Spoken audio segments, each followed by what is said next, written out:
we're going to rip them apart. Say, look, lady, I was on your side.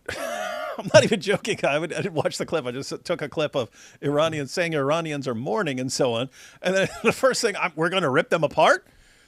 I'm like saying, hey, we should, hey, I'm not even saying anyone should have any sympathy for you anymore. And I'm just saying, hey, you got people who grow up with a tradition of, you're just brainwashed all your life and so on. And so, this could be a very sad day for you, and I hope you get through it and realize that you lost and your position's probably false here and so on. So maybe you want to think about that. Maybe you want to think about that in your first word. We're gonna rip them apart. We're gonna rip apart the Jews and the Americans. Get to them all. Get to it. It's like, oh, okay, all right. Your boy got crushed in your face. In your face. Do you know what's sad? Is this actually reflects like movies like Delta Force? I don't know if you saw like Chuck Norris's Delta Force. I saw all the Chuck Norris movies when we were kids, man. How did you see it? You're not that old. No, I'm not that old, but I like old movies. I'm a big movie buff, so I've seen a lot of different movies. I have to say Delta Force is one of the better ones, but most of those Chuck Norris movies were not terribly good. No. The thing is, it was against, terrorists. And it's weird because, it's like this over-exaggerated narrative. But the thing is that the people play right into the narrative. They're behaving just like those people from the movies, which is kind of shocking. It's like a self-fulfilling prophecy. It's like, they're like, we'll strike in the heart of jihad. I think he says that in the movie. That's one of the lines. I'm going to strike it in the heart of jihad. And it's like insane. It's insane. Gene Simmons actually played a terrorist in one. The Kiss frontman. He was in this movie with do you know Rutger Hauer? He was like a big '80s action star, but he was in Blind Fury, man. He was in Blind Fury. That's a really great movie. He was in a movie called Wanted, Dead or Alive, where he plays like a mercenary. And he basically is fighting a guy named Abdul Malik or something like that Gene Simmons played. Gene Simmons looks like an Arab. He does it really well. He's Jewish, man. He is Jewish, and he looks very much like, because the way he does it, his hair is perfectly black and he has the beard. He looks super Arab. He does the role very well. But it's amazing. As a rocker, he became a very good actor too. But it was it's disturbing. You see these movies, and the people in real life are behaving just like the terrorists, and that's just it's very disconcerting to me. Like, you should behave much better than this. You should be like, okay, have humility. Say, wow, what we did was wrong. It's interesting because when the Mongols invaded Baghdad, right, Ibn Taymiyyah actually took a position. He's like, wow, we really screwed up. We weren't praying right. We weren't doing right. And this is why, there was a place of mourning. It wasn't like anger. We're going to get retribution against the Mongols. It was like utter destruction. Baghdad was utterly ransacked, and I don't know. I think these people need humility. They need to have, some kind of dignity, and just not like, you're not the tough guy. You're not the tough guy here. You need to have humility and change the ways, because what was going on wasn't working, and a lot of people suffered. So, Yeah. And, even with these, this woman here, like, I'm still thinking, okay, you've probably been brainwashed all your life, and you can't even comprehend another reality. And I'm hoping you learn something for all that, and it causes you to rethink these things. She didn't miss a beat. We're going to kill them all apart. We're going to kill them all. We're going to kill them. We're going to kill the kuffar. Oh, gosh. Really? Seriously? Let's see what she says here. We are going to rip them apart. It's funny. You're sitting there talking about like Delta Force and all this stuff. I'm thinking of like Team America, World Police, when all the terrorists always talked, Durka, Durka, Durka, Muhammad, Jihad, Allah, Allah, Jihad, Muhammad, Jihad, Allah. To rip them apart, hold these people accountable. We're going to rip them apart. They're being out of line. Martyrdom is our honour. It's our right and our leaders' unquestionable rights to be martyred. This would not be a good time to, okay, if you want, we want to be martyred. We want to be martyred. Oh, my goodness. We didn't know what we were getting 47 years ago in 1979. We didn't know what we were getting. They promised Ayatollah Khomeini. I'll explain the names too, because Khomeini is not Khamenei. These are two different names from two different cities. Their last names are derived from two different cities in Iran. So Khomeini offered us free electricity and public transportation, and he's going to bring back the reputation. And under a just Islamic system, we will have the left utopia, but Islamic version of it. Of course, we didn't know what we were getting. Right after 1979, Iran went to a horrific war with its neighboring country, Iraq. Iranians were fighting Iraqis 8 years. The country was already in a shock of revolution. Now 8 years of war, tens of thousands of people who freed. They were thinking they freed Iran and handed over to the Ayatollah. Now they went to the war zones and then they died. And then by the time in 1990s, as we were realizing what a tragedy is happening to our nation, it was too late. The regime of Iran, the Islamic regime of Iran, consolidated all the power. They were sitting on the throne strong enough with their iron fist. They killed all the opposition. There was nothing but the Sharia. And then we realized we didn't get any free stuff. And then we got the Islamic regime and it's Sharia. And then if you didn't practice Sharia, they had the Sharia police enforcing on the streets. For example, during Ramadan, if you break your fast, they would lash you 80 times. And the women had to cover completely. And then, of course, many times the Iranians came out to protest. They came out to get some sort of space from this regime. And the regime, with all its brutality, with all evil, it came down on the Iranian people, shut down protests, killed thousands of Iranians throughout the years. And then the most horrific one of it was this past month of January, and now it's actually March, in about 5 weeks ago, that they killed, they say, upward of 90,000 people. I have spoken to my family in Iran. All of my family are in Iran. And some of them, they told me that any relatives, anybody that they know, they have lost one or two members of their families to this regime savagery. Many of the people were detained, arrested, in prison, and tortured, raped. And they kept the body bags. These evil people, they kept the body bags because they wanted to reuse them for such situation as this. And when there would be an attack, they would say, look, the Israeli attacks or the American attacks are killing the Iranian while they kill the Iranian people. We had Iranians go and picking up their body of their loved ones, and they would make them to pay for the bullets that they killed the Iranian people.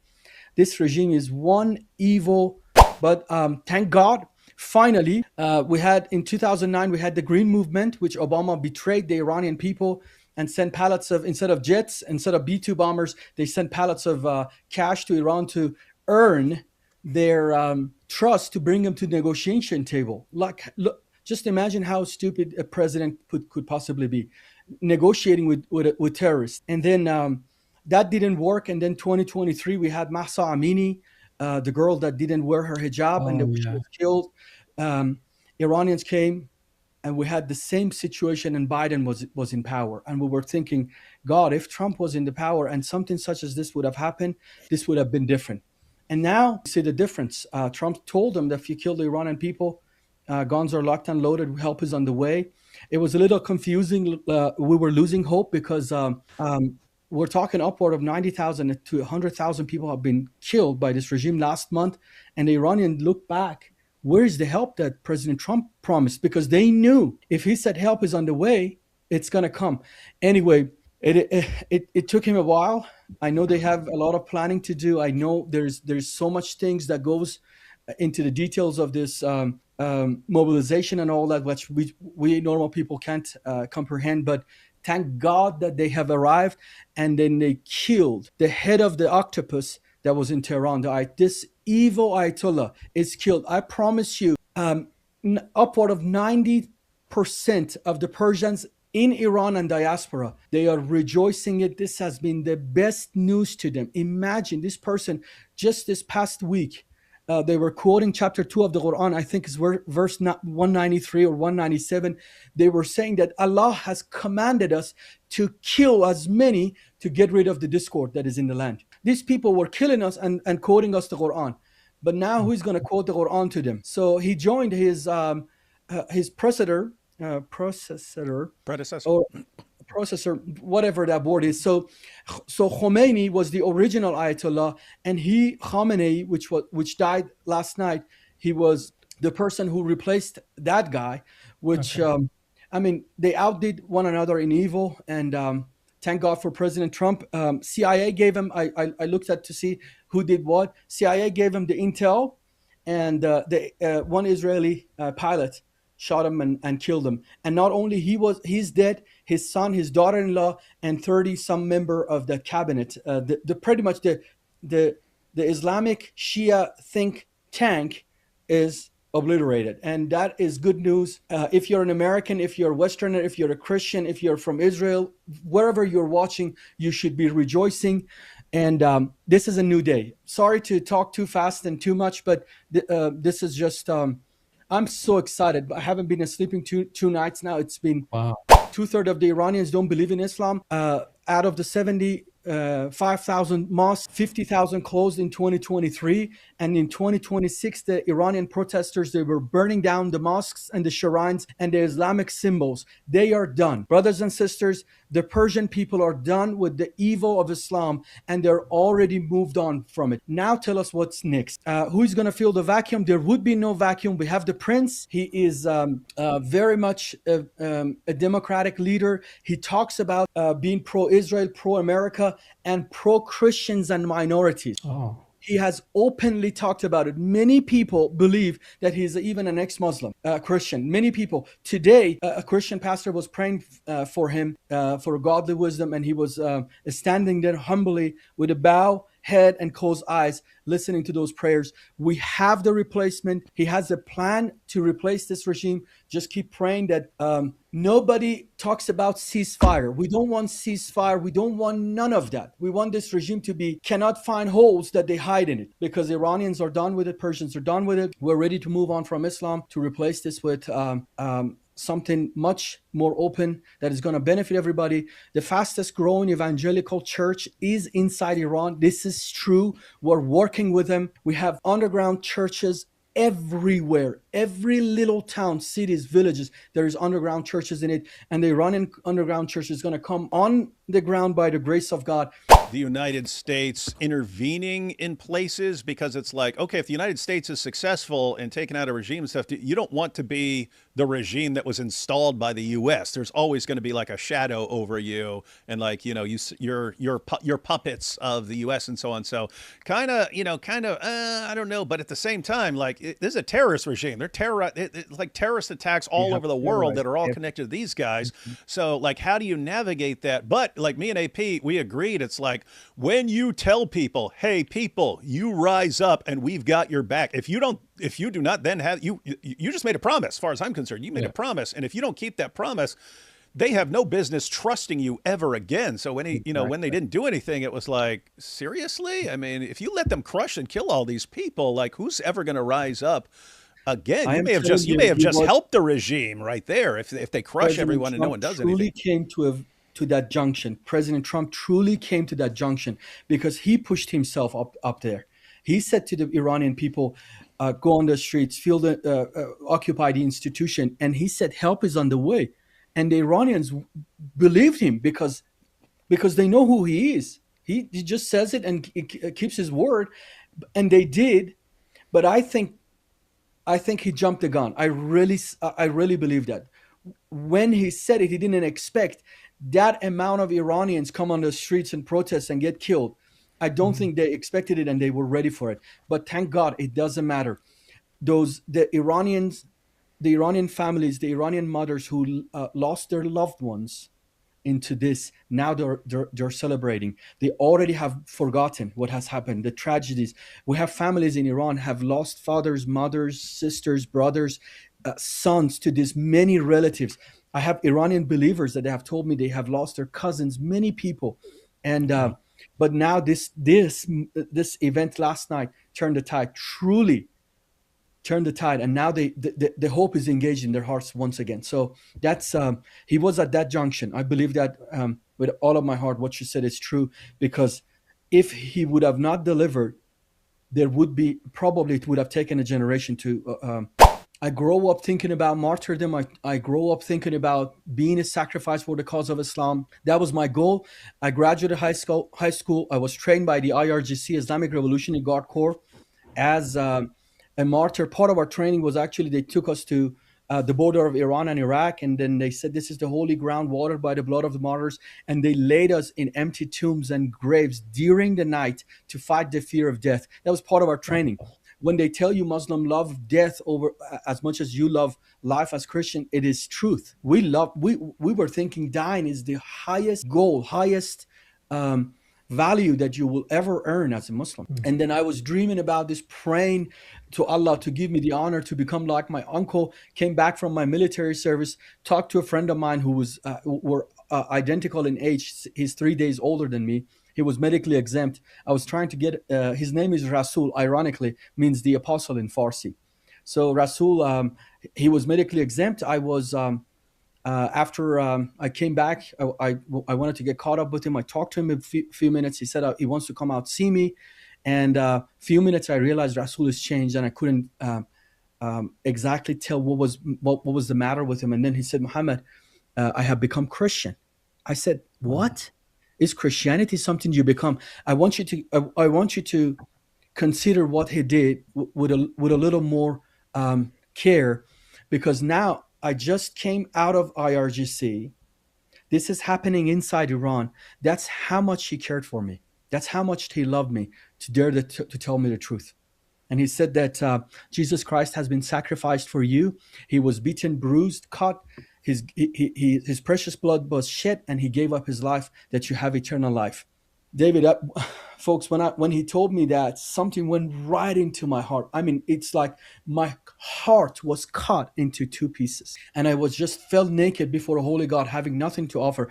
Everything I was trying to do as a Shia Muslim, beating myself, get a sword, cutting myself, shedding my own blood, dreaming about dying for the sake of Allah. I just realized it was finished in the person of Jesus Christ, and that's the best thing I've ever heard in my life. And that moment, I accepted the Lord, became a Christian, Islam being very tolerant. The Iranian regime kidnapped and killed 6 major heads of the church, the Assemblies of God and other churches that 2 of them were Armenians, 4 of them were ex-Muslim. They were head of the churches inside Iran.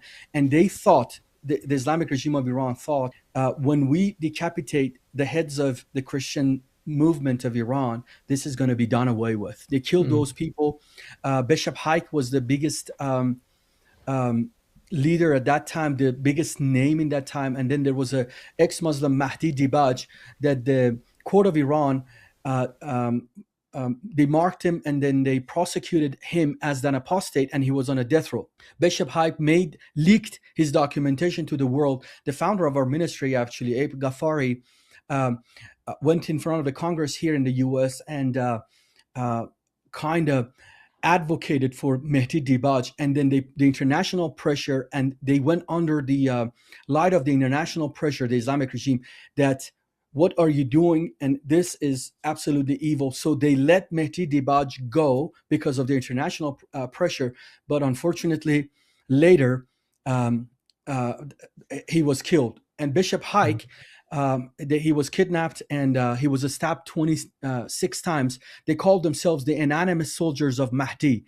They killed this man, stabbed him 26 times, cut his heart, and then one of those ex-Muslims were hung up in one of those ex-Muslim pastors was hung up in front of his house with a note to his chest. He was lynched in front of his home in that street, and then they put a note on his chest that this is what you get as an apostate. And they were thinking, okay, we took care of the Christianity in Iran. And then lo and behold, by this time, 10 years later, I got saved in 2006. But in 2004, 2005, and 2006, I have met thousands of Iranians. Personally, I have met thousands of ex-Muslim Iranians who have come to Christ in those years, 10 years after that. And then Ahmadinejad came in 2008, which he was killed last night in the attacks. The president of Iran came in front of the parliament of Iran and said that Christians are stealing the Islamic soldiers, the Muslim soldiers, out of the camp of Islam, and they're taking it into the camp of Christianity. So there were so many Muslims, our age, millennials, that they were converting to Christianity, that took his attention. He took it to the parliament of Iran, and they took it from a normal level of security to a national level of security. And that's in 2008, 2009, our church, the Network of the Believer I was working with, it got attacked, and many people were arrested. Unfortunately, I had to escape. But lo and behold, as these things are happening in Iran, they were thinking, okay, we're going to get rid of Christianity again. And Christianity is something evil. They start propagating against it, that they call us evangelical. evangelical Christians are evil, and they're Zionist Christians, and so many things. And then they were arresting us and prosecuting us, many believers, 5, 10, 15 years in prisons and being tortured. And then these Iranians now left, they came to diaspora, and the internet was getting something that is going to change the Muslim world. And it is amazing. The satellite TV, internet, and the cell phones has become the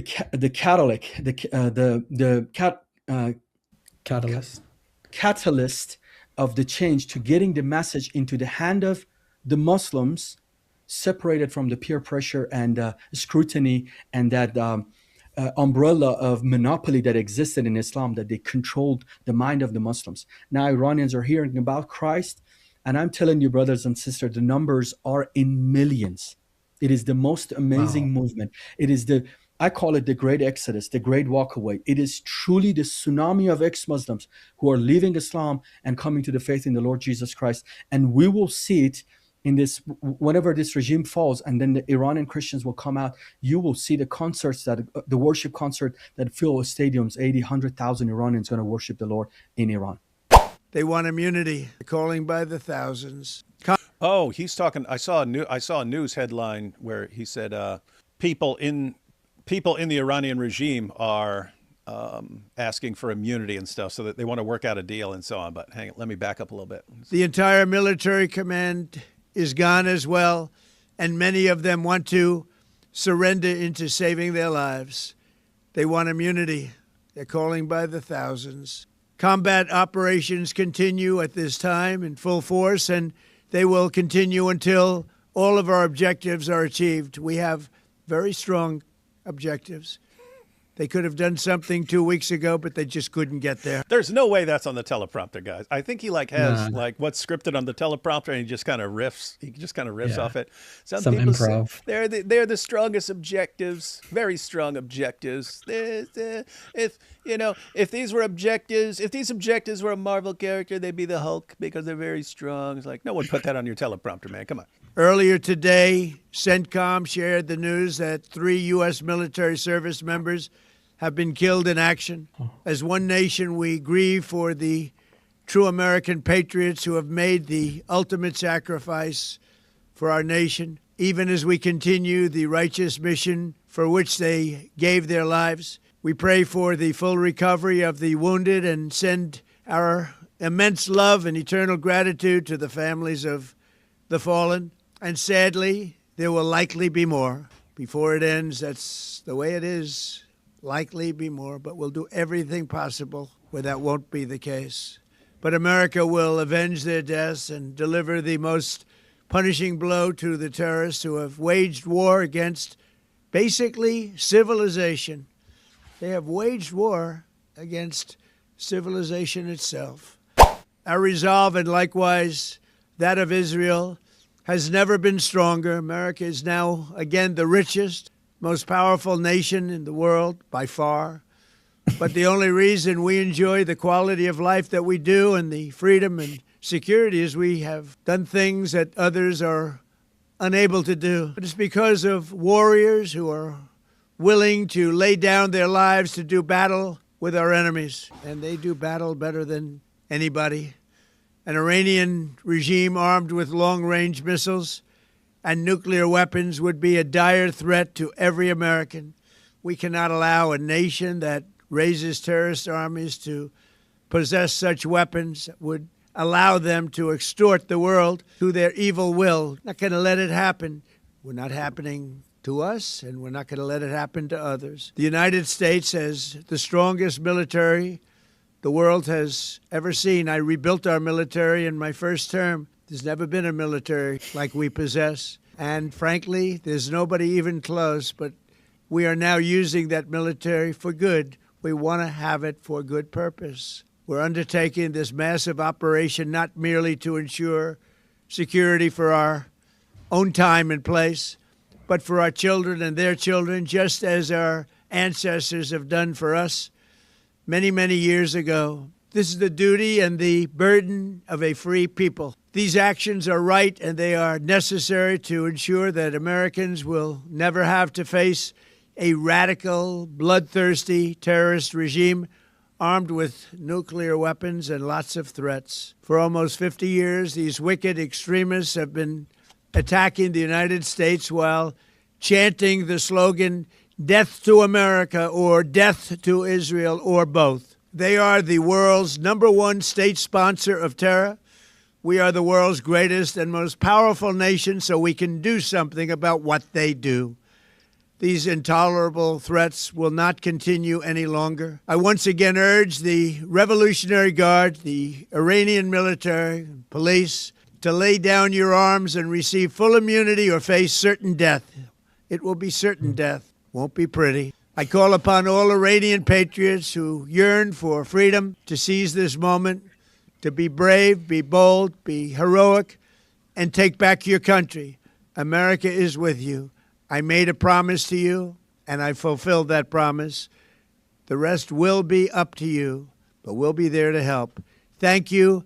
God bless you to our incredible warriors, and God bless the United States of America. Thank you. Oh, yeah, here you go. So he posts a picture of the Ayatollah, "To hell and what a wretched fate, to hell and what a wretched fate." And then everyone jumped all over him. "Oh, no, what are you doing? You're doing what? We should all be united right now." Stupid. And Anand says, "Greatest achievement of Khamenei, destruction of Syria and her people. If you ask the Muslims of Syria and Iraq, he is no different to Netanyahu. Do not pray for this shaitan. Rather pray that Allah serves justice for every orphan child in Syria and Iraq." Who's he responding to? He's responding to a bunch of Sunnis going, "What? How dare you? How dare you?" It's like, what? This guy killed tons of Sunnis, man. This guy killed tons and tons and tons of Sunnis. You guys are rooting for him just because it's Israel and the U.S. that took him out. And then for all mullah trolls, instead of cursing me, respond to these clips. "We know Zionists are pigs. May Allah curse them for their crimes. Why are these mullahs our heroes? They are as guilty as the Zionists. They have Muslim blood on their hands. Let the pigs wrestle." How dare you say all that stuff? Don't you know Mohammed Hijab is busy trying to build an alliance of Muslims? He's going to unite the Ummah, and he's going to be the new caliph. And check this out. The Shias have never conquered... What a stupid criticism. "The Shias have never conquered a non-Muslim country in their whole history. They attacked and betrayed Sunni Muslims when they became weak and fell short. Iran was a Sunni Muslim country before. If you don't know, Sheikh blah, blah, blah, blah spoke the truth, which many won't like." And then who do we got responding to this? Daniel Hakikachu. "The Wahhabis have never even gone to war against a non-Muslim country. They have only invaded and massacred Muslims." So they're all saying, "You're weak. No, you're weak. No, you're weak. No, you're weak. But you're weak. But you're weaker. We've killed more. You haven't killed anybody. Oh my goodness." And then Daniel Hakikachu. "Uthman bin Farouk opposes the U.S. attacking Iran. Why is America working for the interests of a foreign nation, Israel? Now the entire Wahhabi network is attacking him and calling him a secret Shi'i." Wow. So Sheikh Uthman, "Hey, why is the United States at war over there? Can we stop this? Can we stop this?" And the Wahhabis all jump on him. "How dare you? Are you an undercover Shia?" These are the guys that Mohammed Hijab's going to unite, everyone. Mohammed Hijab's going to unite the Ummah. And then there'll be a big, strong, united Muslim front. These guys can't agree on anything. When you doubt Islam, what is it that's causing your doubts? And the number one answer was moral problems with Muhammad. That's the biggest cause of doubts for Muslims. But we don't always bring up the number two. Islam is number two, by the way. But the number two response was the weakness of the Ummah. The weakness of the Ummah causes them to doubt Islam because the Ummah is not supposed to be weak. The Ummah is supposed to be strong. And so, psychologically speaking, from an Islamic perspective, if you're a Shia, your hopes just got crushed, man. Like, how do you can still have some vague hope in the future, and that may work for some people, but a lot of people are just going to be devastated and, oh my goodness, we lost. It's not working. We're not taking over. We're not taking over the world. We're not defeating the Sunnis. We're not defeating anybody. We're toast. And the same sort of thing is going on with Sunnis. It's like, why? I mean, there's 2 billion Muslims and we can't beat a couple of Jews, man. We can't beat a handful of Jews. They run their mouth, "Oh, we're taking over the world." Inside, they are psychologically being destroyed. The world is not supposed to be like this. So as far as like big picture is concerned, you had 3 options. You had 3 options as far as like what could possibly happen that would be somehow consistent with Islam about how we actually move forward, and Islam is going to turn out to be true. We didn't, Shias are right, and we just got to be strict. We just got to be really strict in imposing Shia Islam, or Sunnis. We have to be really strict in imposing Sunni Islam, or Allah's just doing it a different way. He's having us, he's letting our countries crumble horribly, and he's just going to use that to help us take over these places. Well, one of those just collapsed. The other one's collapsing. And if you could just deal with that third one, like stop thinking that you're going to take over Western nations by immigration and so on and having lots of babies. Someone could still believe in Islam, but that is going to be so massively psychologically traumatic that you're going to see. You thought the avalanche of apostasy was accelerating before. You're going to see it accelerating way, way, way, way more. You're going to see mass exodus from Islam over this stuff. So anyway, what worked for us? Well, get rid of the tyrant.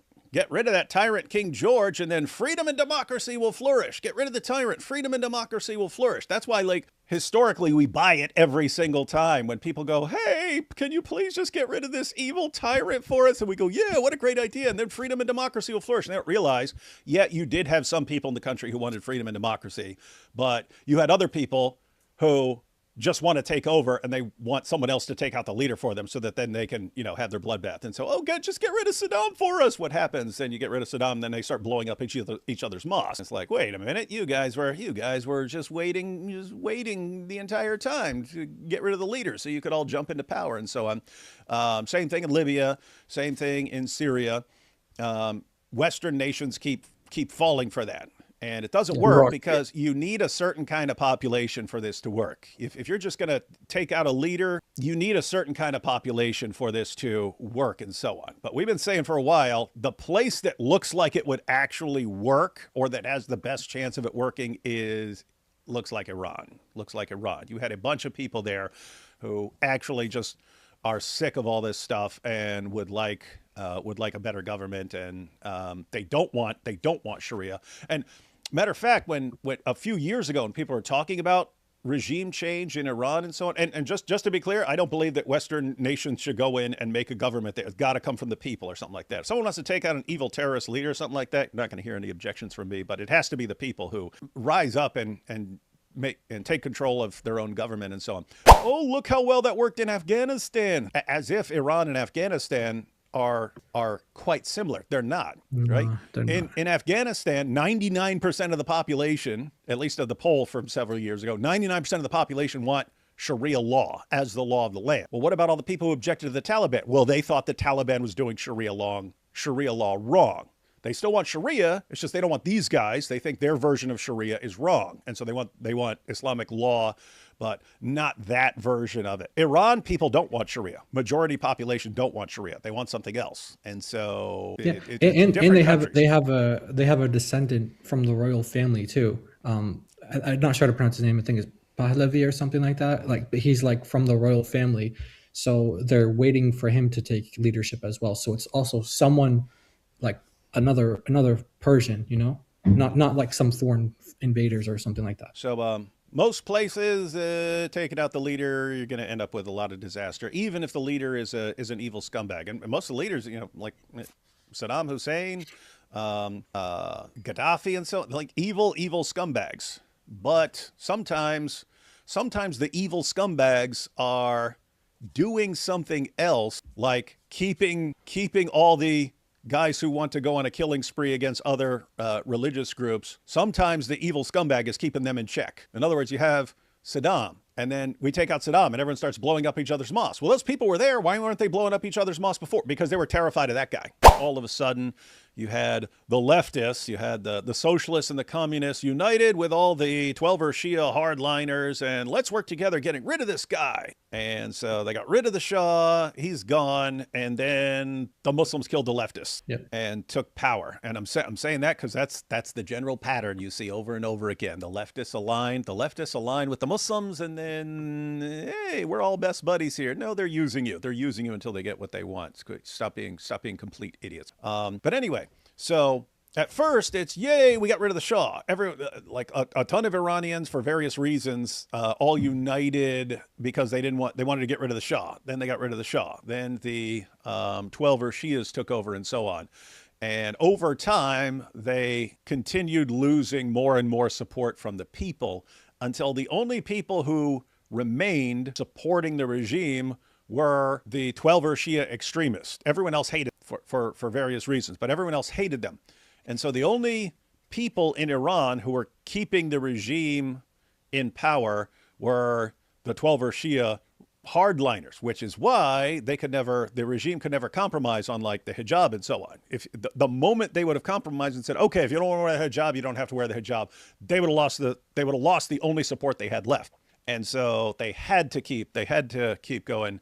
They had to keep just being brutal on all of this and so on. But, you saw the people getting sicker and sicker of this and so on. And then, so it was a matter of time. And now none of you is seeing the big picture here at all. And I don't get why. What's up, Jay?